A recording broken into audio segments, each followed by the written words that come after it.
नमस्कार। Online learning academy Sikar में आपका स्वागत है। आज का जो वीडियो है वो नेट जेआरएफ और पीएचडी एंट्रेंस एग्ज़ाम के संबंधित है। ये जो भी विद्यार्थी नेट जेआरएफ या पीएचडी के संबंधित एग्ज़ाम की तैयारी कर रहे हैं या एग्ज़ाम की तैयारी करने के इच्छुक हैं या जिन अभिभावकों के बच्चों में से कोई इस एग्ज़ाम से संबंधित तैयारी करना चाहता है तो वो सभी इस वीडियो को देख सकते हैं। यदि आपने इस वीडियो को देखना शुरू किया है तो एंड तक ज़रूर देखें एक बार। ये काफ़ी नॉलेज की बातें होंगी इसमें। नेट जेआरएफ और पीएचडी ये एक एग्ज़ाम, पहले जो एग्ज़ाम होती थी वो नेट और जेआरएफ के लिए होती थी। अब इसको साथ में पीएचडी एंट्रेंस यानी पीएचडी में प्रवेश लेने के लिए जो एग्ज़ाम करवाई जाती थी विभिन्न विश्वविद्यालयों के द्वारा, उसको भी इसमें शामिल कर दिया गया है। तो एक देश एक एग्ज़ाम के आधार पर ये पीएचडी को भी इसमें, एंट्रेंस को भी इसमें साथ में जोड़ दिया गया। इस एग्ज़ाम से संबंधित कौन एग्ज़ाम आयोजित करवाता है, किस प्रकार की एग्ज़ाम होती है, इसकी चर्चा अब इस वीडियो में हम करने जा रहे हैं। तो देखें, 3 एग्ज़ाम हैं। एग्ज़ाम एक ही होगी, 3 से संबंधित है ये। एक होती है, इसमें जेआरएफ की बात करें, एक होता है नेट और एक होता है पीएचडी। थोड़ा थोड़ा इनका परिचय देख लें और उसके बाद में इनकी आगे पूरा देखेंगे। जेआरएफ क्या है, नेट क्या है और पीएचडी क्या है। नेट की चर्चा करें, नेशनल एलिजिबिलिटी टेस्ट है ये किसके लिए किया जाता है? कॉलेजों में जो असिस्टेंट प्रोफेसर, कॉलेज और विश्वविद्यालय में जो, जिनको हम कॉलेज व्याख्याता बोलते हैं साधारण भाषा में, उनको यानी जो भी विज्ञप्ति निकाली जाती है तो उनकी मिनिमम क्वालिफिकेशन है। यानी यदि कोई भी अभ्यर्थी है जिसने मास्टर डिग्री हासिल कर रखी है और साथ में नेट की एग्ज़ाम दे रखी है और उसमें वो क्वालिफाई है तो ही वो असिस्टेंट प्रोफेसर बन सकता है, अन्यथा नहीं बन सकता। तो नेट की एग्ज़ाम होती है वो असिस्टेंट प्रोफेसर के लिए मिनिमम क्वालिफिकेशन।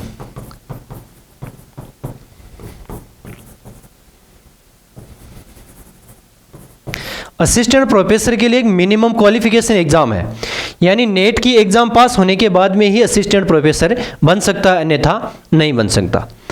तो जेआरएफ क्या है और पीएचडी क्या है? पीएचडी रिसर्च के लिए, डॉक्टर ऑफ फिलोसफी होता है ये रिसर्च के लिए जो विभिन्न विश्वविद्यालयों में रिसर्च किया जाता है वो पीएचडी होता है। इसमें प्रवेश लेने के लिए जैसे जितने भी विश्वविद्यालय हैं वो अपने क्षेत्रों में अलग अलग एग्ज़ाम करवा कर पीएचडी में प्रवेश लेते हैं। जैसे राजस्थान विश्वविद्यालय है वो एग्ज़ाम करवाएगा और पीएचडी में प्रवेश लेगा। फिर शेखावटी यूनिवर्सिटी है, बीकानेर यूनिवर्सिटी है, जितने भी जैसे दिल्ली यूनिवर्सिटी है, बनारस विश्वविद्यालय, ये सभी अलग अलग एग्ज़ाम आयोजित करते थे। तो इन सभी एग्ज़ामों को एक ही जगह शामिल कर लिया गया है, यानी इस एग्ज़ाम के थ्रू पीएचडी में प्रवेश मिलेगा। इसके अंकों के आधार पर इंडिया में जो विश्वविद्यालय हैं उनमें प्रवेश पीएचडी के अंकों के आधार पर मिलेगा, यानी ये एडमिशन टेस्ट है। ये क्या है? एडमिशन टेस्ट है, प्रवेश परीक्षा जिसको हम बोल सकते हैं, प्रवेश परीक्षा,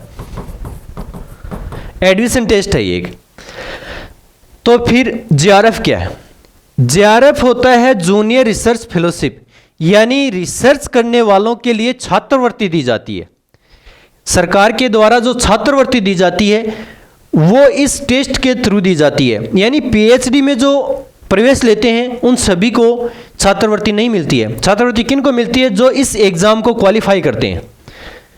तो ये छात्रवृत्ति के लिए एग्ज़ाम है, फेलोशिप के लिए, छात्रवृत्ति के लिए एग्ज़ाम है। यानी जिनको छात्रवृत्ति लेना है, फेलोशिप लेना है, उनके लिए ये एग्ज़ाम होती है। तो देते किन को हैं?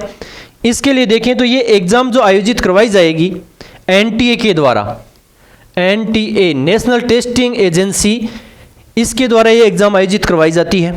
सभी से फॉर्म अप्लाई करवा लिए जाते हैं। फॉर्म अप्लाई किस से करवाए जाते हैं? जिन्होंने जेआरएफ करना है उनके लिए चाहिए मास्टर डिग्री, एमए या एमकॉम। मास्टर डिग्री में कितने नंबर होने चाहिए? 55% मार्क्स होने चाहिए।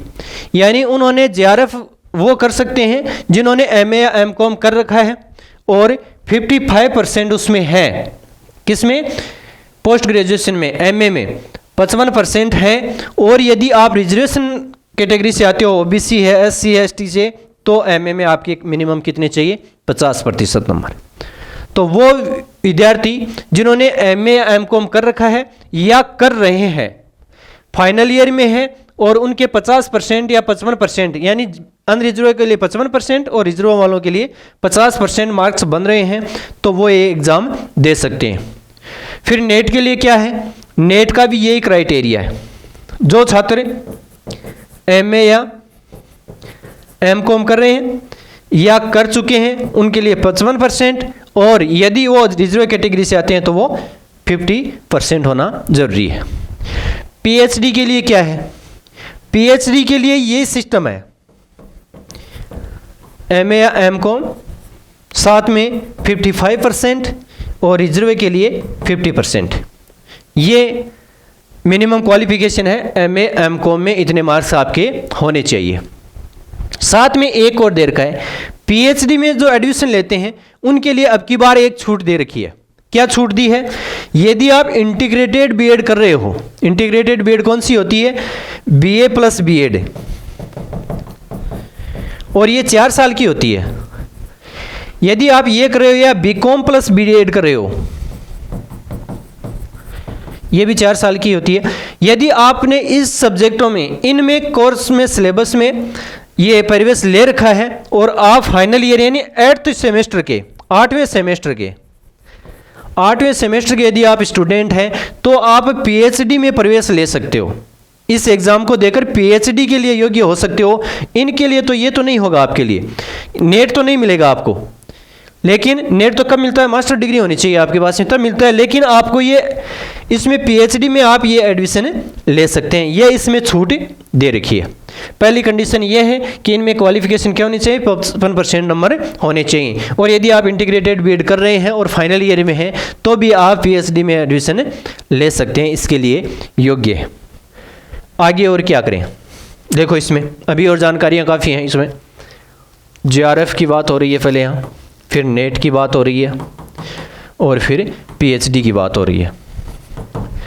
देखो इसमें क्या है, जेआरएफ कौन कर सकता है? जिसने 55% या 50% है, रिजर्वेशन वालों के लिए 50, वही इसमें है। और पीएचडी में क्या दे दिया? एक छूट दे रखी है कि आप यदि इंटीग्रेटेड बीएड कर रहे हैं तो आप फाइनल ईयर में हैं तो आप इसको एग्ज़ाम को दे सकते हो, डायरेक्ट पीएचडी कर सकते हो। ये इसमें अब की बार ही छूट दे रखी है। ये बहुत ही अच्छा मौका है जो इंटीग्रेटेड बीएड कर रहे हैं उनके लिए। अब इनमें यदि आपने ये एग्ज़ाम क्वालिफाई किया है तो इसको किस प्रकार से क्वालिफाई, कितने विद्यार्थियों को क्वालिफाई करेंगे, कितने विद्यार्थी परीक्षा में बैठते हैं उनमें से कितने को पास किया जाएगा, इसके लिए रूल बना रखा है। जितने विद्यार्थी जिस सब्जेक्ट से एग्ज़ाम देते हैं, मान लीजिए पॉलिटिकल साइंस से आप दे रहे हो, मान लीजिए एग्ज़ाम दिए 50,000 बच्चों ने, पॉलिटिकल साइंस से 50,000 बच्चों ने एग्ज़ाम दे रखी है, तो उन 50,000 का 1%, कितना परसेंट? 1% विद्यार्थियों को जेआरएफ मिलेगा। यानी उस 50,000 का 1% निकाल लिया जाएगा और उनको क्या दे दिया जाएगा? जेआरएफ के लिए लेटर दे दिया जाएगा। वो आप जहाँ भी एडमिशन लेंगे पीएचडी में, उनको फेलोशिप मिलना शुरू हो जाएगी, छात्रवृत्ति। नेट टॉप 6% विद्यार्थियों को, यानी जो जितने अपीयर होते हैं, जिस सब्जेक्ट से जितने विद्यार्थी अपीयर होते हैं एग्जाम में, उसका 6% नेट होता है। यानी टॉप 6% विद्यार्थियों को नेट दे दिया जाता है, वो असिस्टेंट प्रोफेसर के लिए वैलिड हो जाएंगे। पीएचडी के लिए शायद अभी फिक्स नहीं कर रखा है, वो भी डिक्लेयर समय के अनुसार कर दिया जाएगा। अब कितने दिनों के लिए, यदि एग्ज़ाम एक बार दे दी तो वो कितने दिनों के लिए वैलिड रहेगी, यानी कितने दिनों तक नेट रहेगा, कितने दिनों तक जेआरएफ रहेगा और कितने दिन तक पीएचडी। तो इसके लिए फिक्स कर रखा है, जेआरएफ होता है 3 वर्ष के लिए। यदि आपने अब जैसे जून 2024 है वो एग्ज़ाम क्वालिफाई कर लिया है, तो आप 3 वर्ष तक किसी भी विश्वविद्यालय यदि आप पीएचडी करना शुरू कर देते हो, एडमिशन ले लेते हो, तो आपको वो फेलोशिप मिलना शुरू हो जाएगी। नेट होता है वो होता है लाइफ टाइम। यदि आपने एक बार नेट कर ली है, एक बार नेट की एग्ज़ाम क्वालिफाई कर ली है, यानी टॉप 6% में एक बार आ गए हो, तो आपको दोबारा से नेट देने की ज़रूरत नहीं पड़ेगी। वो आप कभी भी इसकी सहायता से आप ये असिस्टेंट प्रोफेसर का फॉर्म अप्लाई कर सकते हो। पीएचडी है वो होगा 1 वर्ष के लिए, यानी आप 1 वर्ष तक किसी भी विश्वविद्यालय में यदि कोई पीएचडी की वैकेंसी निकलती है, पीएचडी के फॉर्म अप्लाई किए जाते हैं, तो आप फॉर्म अप्लाई कर सकते हो 1 वर्ष के लिए। यदि 1 वर्ष से ज़्यादा का टाइम हो जाएगा तो आपकी वैलिडिटी खत्म हो जाएगी, आप ये फॉर्म नहीं लगा सकते उस एग्ज़ाम से, दोबारा से आपको एग्ज़ाम देनी पड़ेगी। यानी इसका जेआरएफ का 3 साल का है, इसका लाइफ टाइम का है, और पीएचडी एंट्रेंस का है 1 वर्ष का। ये सिस्टम दे रखा है। अब पेपर कितने होते हैं? पेपर 2 होते हैं इसमें। पेपर सभी के लिए अब सेम ही होगा, पेपर अलग अलग नहीं आएगा, पेपर सेम ही आएगा। पेपर में क्या होता है? एक होता है फर्स्ट पेपर, उसकी बात कर ले हम पेपर की थोड़ी सी अलग से कर ले। पेपर 2 होंगे, एक होता है फर्स्ट पेपर और एक होता है सेकंड पेपर। फर्स्ट पेपर में 50 क्वेश्चन आते हैं और सेकंड पेपर में 100 क्वेश्चन आते हैं। प्रत्येक क्वेश्चन होता है वो 2 नंबर का होता है, फर्स्ट में भी और सेकंड में भी। फर्स्ट पेपर के नंबर हो गए 100 और सेकंड पेपर के नंबर हो गए 200। इस प्रकार से कुल मिलाकर 300 अंकों का पेपर होता है। पेपर कितने अंकों का होता है?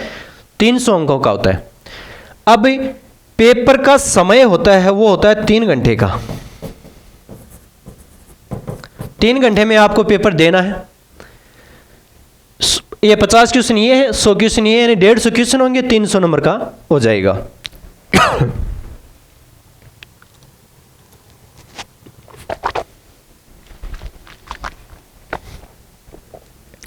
समय आएगा 3 घंटे। पेपर होगा वो ऑब्जेक्टिव टाइप होगा, यानी एबे वाला पेपर होता है। उसमें लिखित में लिखना नहीं होता है, सब्जेक्टिव नहीं आता, ऑब्जेक्टिव आता है। और इसमें नेगेटिव मार्किंग नहीं होती है, no negative marking. Negative marking नहीं होती है, यानी सही आपका क्वेश्चन सही कर दिया आपने तब तो आपको 2 नंबर मिल जाएंगे। और यदि आपने या तो क्वेश्चन किया नहीं है या गलत किया है तो उसके नेगेटिव मार्किंग नहीं होगी। केवल सही के लिए ही चेक होगा, गलत और नहीं किए वालों को चेक नहीं किया जाएगा, बाद में नेगेटिव मार्किंग के रूप में नहीं काटा जाएगा इसका अंक। तो ये इसका एक प्लस पॉइंट होता है, नो नेगेटिव मार्किंग वाला। 3 घंटे का समय होता है, सब्जेक्टिव होता नहीं है, ऑब्जेक्टिव होता है। और एक में 50 क्वेश्चन और एक में 100 क्वेश्चन। 100 क्वेश्चन होते हैं सेकंड में, वो तो होते हैं सब्जेक्ट के। सब्जेक्ट जैसे आपने जो भी सब्जेक्ट ले रखा है वो 100 नंबर के क्वेश्चन, ये 100 क्वेश्चन आ जाएंगे 200 नंबर के। जैसे किसी ने हिंदी ले रखा है तो हिंदी के आ जाएंगे, इंग्लिश ले रखा है तो इंग्लिश के आ जाएंगे, हिस्ट्री ले रखा है तो हिस्ट्री के आ जाएंगे, ये पॉलिटिकल साइंस ले रखा है तो पॉलिटिकल साइंस के आ जाएंगे। यानी जो सब्जेक्ट आपने ले रखा है वो 100 क्वेश्चन आएंगे। 50 क्वेश्चन होते हैं वो अलग अलग सब्जेक्ट से होते हैं। इसमें 50 में से जो देखें तो 50 क्वेश्चन जो आते हैं उनमें एक तो पैराग्राफ जिसको अंडरस्टैंडिंग बोलते हैं, एक होता है मैथ रीजनिंग। मैथ रीजनिंग के लगभग 12 से लेकर 15 क्वेश्चन तक आ जाते हैं, जिसमें स्टैटिक्स भी शामिल होती है, सांख्यिकी भी, मेन, मॉड, मीडियन जो भी होते हैं, मध्य, माध्यिका और बहुलक, इनसे संबंधित क्वेश्चन ये 12 से लेकर 15 क्वेश्चन तक आ जाते हैं। अंडरस्टैंडिंग के आ जाते हैं 5 क्वेश्चन आते हैं, 10 नंबर के ये आते हैं। एक रिसर्च के आता है 1 यूनिट, यानी प्रत्येक ये पेपर 10 यूनिट में डिवाइड किया हुआ होता है और ये पेपर भी 10 यूनिट में डिवाइड किया हुआ होता है। इसमें प्रत्येक यूनिट में लगभग 5 क्वेश्चन आ जाते हैं और इसमें से लगभग 10 क्वेश्चन, ये कोई ज़रूरी नहीं कि एग्जैक्ट हर यूनिट में से 10 क्वेश्चन ही आए या हर यूनिट में से 5 क्वेश्चन आए, 1-2 क्वेश्चन आगे पीछे भी होता है कई बार। तो इसमें रिसर्च का आ जाता है, एक आ जाता है कम्युनिकेशन का, वार्ता संचार का, कम्युनिकेशन के क्वेश्चन आते हैं। और इसमें कुछ ये इन्वायरमेंट के भी क्वेश्चन आते हैं, तो इस प्रकार से टोटल 50 क्वेश्चन ये अलग अलग तरीके से आते हैं, अलग अलग जगहों से उठाए जाते हैं। मैथ रीजनिंग का है, अंडरस्टैंडिंग का है, रिसर्च का है और कम्युनिकेशन का है, इन्वायरमेंट का है। ये 50 क्वेश्चन होते हैं। ये जो 100 क्वेश्चन होते हैं वो केवल सब्जेक्ट के ही होते हैं। तो इस प्रकार से ये इसका सिलेबस क्या होता है। सिलेबस सब्जेक्ट का तो वो सब्जेक्ट के हिसाब से वेबसाइट पर दिया हुआ होता है, वो देख लेंगे। और रिसर्च का भी, ये फर्स्ट पेपर का भी सिलेबस नेट की साइट पे दिया हुआ है, आप वहाँ देख सकते हैं इसको। अब जो एग्ज़ाम हो रही है जून में, उसके लिए कुछ महत्वपूर्ण बातें हैं, उनकी देख लें हम। क्या बातें हैं महत्वपूर्ण? देखो, अब जो एग्ज़ाम आयोजित करवाई जा रही है उसके फॉर्म शुरू हो गए हैं। 20 अप्रैल 2024 से लेकर 10 मई 2024 तक फॉर्म भरे जाएंगे और उससे अगले 2 दिन यानी 11 और 12 मई तक आप अपनी जो ये बाई चांस फीस नहीं जमा करवा पाए हैं तो वो फीस भी आप जमा करवा सकते हैं। फीस कितनी रहेगी? अनरिजर्व है यानी जनरल है तो फीस रहेगी 1150 रुपये। यदि आप EWS हैं और OBC हैं नॉन क्रिमिलेयर में तो 600 हो जाएगा, और यदि SC ST से हैं तो आपकी हो जाएगी 325 रुपये, ये फीस रहेगी। उसके बाद में ये कुछ करेक्शन का दे रखा है, वो भी आप देख लेना। पेपर के बारे में हमने बात कर ही ली है। एग्ज़ाम कब होगी उसके बारे में थोड़ा सा और बता दूं मैं। एग्ज़ाम होनी है इसकी 16 जून को, यानी जून 19 से एग्ज़ाम जो करवाई जा रही थी वो कंप्यूटर बेस से होती थी, कंप्यूटर पे ऑनलाइन एग्ज़ाम करवाई जाती थी। लेकिन अब की बार जो एग्ज़ाम का सिस्टम है वो उसमें चेंज कर दिया गया। क्या चेंज किया गया है? अब एग्ज़ाम लगेगी वो OMR शीट पे लगेगी, बाकायदा पेपर होगा, आपको पेपर दिया जाएगा, OMR शीट में आपको गोले काले करने पड़ेंगे। यानी इसमें ये चेंज कर दिया है, पहले ऑनलाइन लग रही थी एग्ज़ाम, अब इसको ऑफलाइन एग्ज़ाम कर दिया गया है। ये अभी चेंज किया गया है। 16 जून को ये एग्ज़ाम होनी है। उसमें आगे और भी कुछ बातें हैं, वो देख लें हम। देखो, ये देर का 3 कैटेगरी हम जो पीछे देख रहे थे नेट, JRF और असिस्टेंट प्रोफेसर के लिए, उसमें थोड़ा और देख लें। यदि आपने JRF कर रखा है, यदि आप नेट के लिए क्वालिफाई हैं या PhD के लिए, इनमें थोड़ा सा चेंज कर। यदि आपने JRF क्वालिफाई कर लिया है 1% में, यानी टॉप 1% में यदि आप आ गए हैं, JRF यदि आपने क्वालिफाई कर लिया है तो आपकी नेट ऑटोमेटिक ही हो जाती है। यदि आप JRF में शामिल हो जाते हैं तो नेट आपकी ऑटोमेटिक ही हो जाती है, और इससे आपकी PhD का एंट्रेंस भी ऑटोमेटिक क्वालिफाई हो जाएगा, यानी आप PhD में भी प्रवेश लेने के लिए वैलिड हो जाएंगे। यदि आपने 6% में शामिल हुए हैं, यानी टॉप 1% में शामिल नहीं हो पाए हैं, 6% में यदि आपने नेट क्वालिफाई किया है तो आपका JRF क्वालिफाई नहीं होगा। यदि आपने नेट क्वालिफाई किया है तो JRF क्वालिफाई नहीं होगा। क्यों? क्योंकि केवल 1% को लेते हैं। 6%, बाकी के जो 5% होते हैं उनकी केवल नेट ही होती है, वो JRF में शामिल नहीं हो पाते हैं, जबकि PhD के लिए वो वैलिड होंगे, PhD वो कर सकेंगे, PhD में प्रवेश ले सकेंगे। उसके बाद में तीसरी कैटेगरी बनाई है। 6% के बाद में कितने परसेंट को लेंगे, ये शायद इसमें लिखा हुआ हो तो मैंने तो पढ़ा है लेकिन दिखाई नहीं दिया है, कहीं है तो आप देख लेना। इसमें यह है कि यदि आप PhD के लिए क्वालिफाई होते हैं कि जितने मार्क्स, जैसे मान लीजिए 300 में से मान लीजिए 250 पे JRF है, एग्जाम्पल दे रहा हूँ, जरूरी नहीं 250 पे हो, 200 पे मान लीजिए नेट है और हो सकता है 190 पे PhD के लिए शामिल कर दें, तो JRF वाला ऑटोमेटिक ही PhD और नेट के लिए शामिल हो जाएगा। नेट वाला JRF में तो शामिल नहीं होगा लेकिन PhD के लिए वैलिड हो जाएगा, और PhD में ही वैलिड है, यानी 200 से कम है और 190 से ज़्यादा है तो PhD के लिए वैलिड होंगे, लेकिन नेट और JRF के लिए वैलिड नहीं होंगे। ये इसमें दे रखा है पूरा कि यदि JRF कर रखा है तो आप असिस्टेंट प्रोफेसर और PhD दोनों के लिए वैलिड है।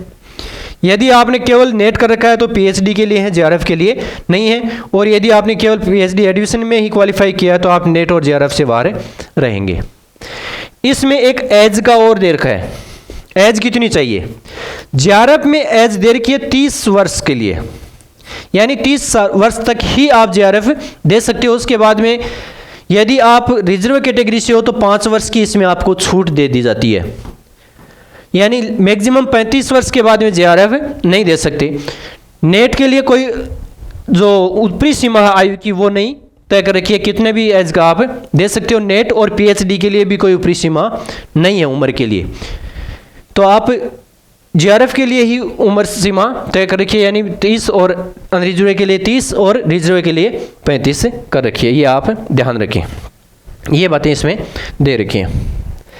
आगे एक चीज़ और देख लें, ये पेपर के बारे में दिया हुआ है कि ओएमआर बेस्ड मॉडल होगा इसमें। अब की बार ओएमआर सीट के ऊपर पेपर लगेगा, ऑनलाइन नहीं लगेगा, यानी कंप्यूटर पे पेपर नहीं होगा।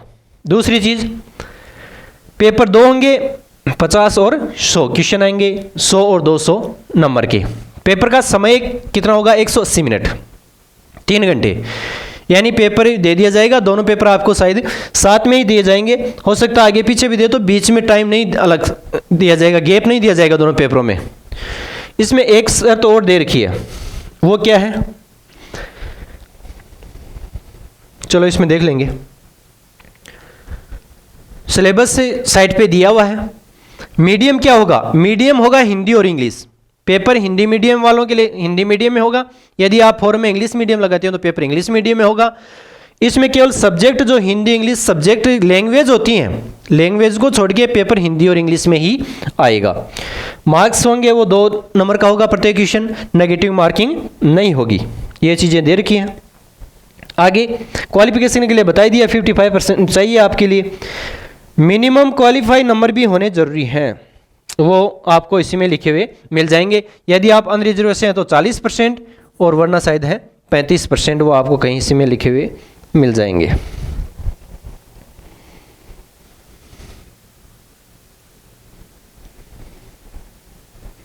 चलो बाकी बातें और देख लेंगे।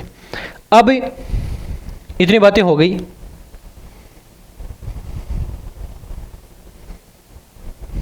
देखो ये हो गया इसका सामान्य परिचय।